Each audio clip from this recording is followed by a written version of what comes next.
Welcome friends. इस video में बात करेंगे एक लार्ज कैप बैंक्स के बारे में जो इंडिया की एक लीडिंग बैंक है और इस बैंक का नाम है कोटक महिंद्रा बैंक। इंडिया की दो सबसे बड़ी बैंक में से एक एचडीएफसी और कोटक महिंद्रा बैंक, दोनों बैंक एक साइडवेज में है जो कि रिटर्न जनरेट नहीं कर रही है, मतलब रिटर्न नहीं इसमें आ रहे हैं। तो जब साइडवेज जाती है बेस्ट टाइम होता है कि आप उस स्टॉक को, क्योंकि एक इग्नोर्ड स्टॉक हो जाता है, लोग वहाँ पर इग्नोरेंस करते हैं उस स्टॉक को, और जब स्टॉक वहाँ से मूवमेंट आती है तो लोग उसके पीछे भागते हैं। तो रिटेल इन्वेस्टर की सबसे बड़ी प्रॉब्लम ये है कि जब ऊपर भी स्टॉक जाएगा तब भी बाय नहीं करेंगे, क्योंकि पूछेंगे बहुत ऊपर है। नीचे रहेगा तो आप बोलेंगे कि बहुत नीचे है, तो ना ऊपर आप बाय करोगे ना आप नीचे बाय करोगे, तो बाय कब करोगे। तो अपनी जो इन्वेस्टमेंट जर्नी को थोड़ा चेंज कीजिए। आपको जब कोई अच्छा स्टॉक एक अच्छे प्राइस पर मिले उसको बिजनेस के हिसाब से देखिए, उसको अपॉर्चुनिटी के हिसाब से देखिए। तो चलिए कोटक महिंद्रा बैंक के बारे में जानते हैं, और ये वीडियो सिर्फ एजुकेशनल पर्पस के लिए है। कोई भी इन्वेस्टमेंट डिसीजन लेने से पहले अपने इन्वेस्टमेंट एडवाइजर के साथ बैठे, उसके बाद ही कोई इन्वेस्टमेंट डिसीजन ले। कोटक महिंद्रा बैंक का जो अभी मार्केट कैपिटल वो है 3,59,625 CR। करेंट जो प्राइस चल रही है वो चल रही है 1809। बुक वैल्यू 563 है। बुक वैल्यू का मतलब क्या होता है कि अगर कोई कंपनी बंद हो जाती है, मतलब बैंक तो ऐसे बंद नहीं हो सकती, कोई कंपनी बंद हो जाती है तो आप कितना पे कर रहे हो स्टॉक के लिए, 1809 रुपये।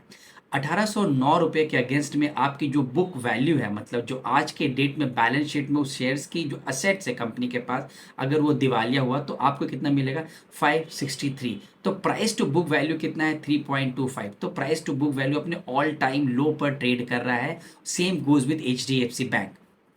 रिटर्न ऑन असेट्स 2.56% है। अब रिटर्न ऑन असेट्स क्या होता है, बैंक के लिए असेट्स क्या है, बैंक के लिए असेट्स वो है जिनको बैंक लोन देती है, क्योंकि अगर आपको लोन देगी तो आप बैंक को ईएमआई दोगे, तो ईएमआई के फॉर्म में मतलब टोटल बैंक जो रेवेन्यू जनरेट करती है असेट्स से कितना आ रहा है, असेट्स मतलब जो बैंक ने लोन दिया है लोगों को, तो उसका जो परसेंटेज वाइज है 2.56% और इंडस्ट्री स्टैंडर्ड 1%। तो बैंक बहुत अच्छा कर रही है।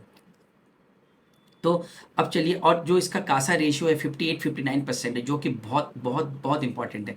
करंट अकाउंट में देखिए बैंक को 0% इंटरेस्ट देना पड़ता है, मतलब करंट अकाउंट में किसी ने अगर 50 लाख रुपए रखा है तो बैंक उसमें 0% देती है। सेविंग अकाउंट में 2 से 3% देती है, क्योंकि जैसे जैसे बैंक बड़ी होती जाती है वो अपनी सेविंग इंटरेस्ट की जो रेट जो यील्ड है, जो मतलब इंटरेस्ट पार्ट है, उसको कम करती जाती है। क्यों, क्योंकि बैंक मेच्योर होती जाती है।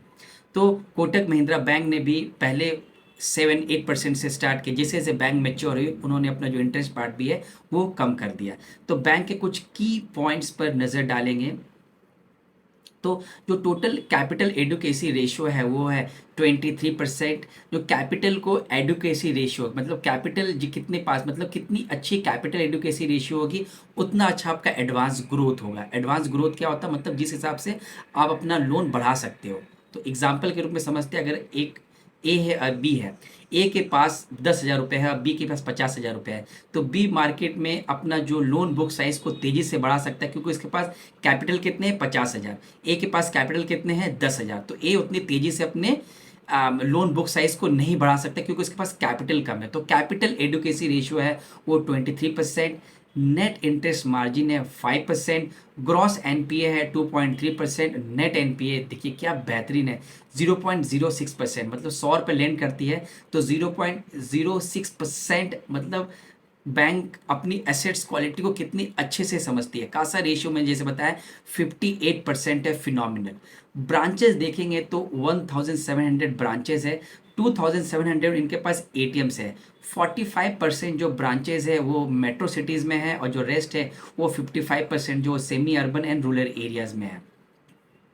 बैंक के पास जो टोटल कस्टमर बेस है वो है 3.2 करोड़, मतलब 3.2 करोड़ कस्टमर बेस है कोटक महिंद्रा बैंक के पास।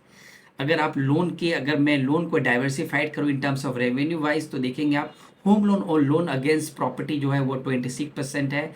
कॉर्पोरेट बैंकिंग 23% है। वर्किंग कैपिटल लोन्स 9% है। Personal loan and consumer durables 3% है। क्रेडिट कार्ड्स 2% है। कमर्शियल व्हीकल कंस्ट्रक्शन इक्विपमेंट 8% है। एग्रीकल्चर डिवीजन 9% है। ट्रेड फाइनेंस 4% है। एसएमई 7% है। क्रेडिट सब्सिट्यूट 7% है। अदर्स 1% है। बैंक बहुत अच्छी बैंक है। इन टर्म्स ऑफ आप कासा रेशियो देखिए, इन टर्म्स ऑफ आप वैल्यूएशन टर्म्स के हिसाब से देखिए, इन टर्म्स ऑफ उनकी असेट्स क्वालिटी देखिए, बहुत अच्छी बैंक है। तो मुझे ऐसा लगता है कि बैंक अभी साइडवेज है, जब बैंक चलेगा तो उसको पकड़ना काफ़ी मुश्किल होगा, और बैंक की मैनेजमेंट भी काफ़ी स्ट्रांग है। तो आशा करता हूँ ये छोटी सी वीडियो आपको अच्छी लगी होगी। अच्छी लगी तो आप प्लीज़ चैनल को लाइक कीजिए, और मुझे कमेंट्स बॉक्स में अपना फीडबैक देना भूलिए मत। ज़रूर दीजिए अपना फीडबैक, जो भी आपका फीडबैक हो, और चैनल को लाइक ज़रूर कीजिए। तो मिलते हैं नेक्स्ट वीडियो में। Thank you.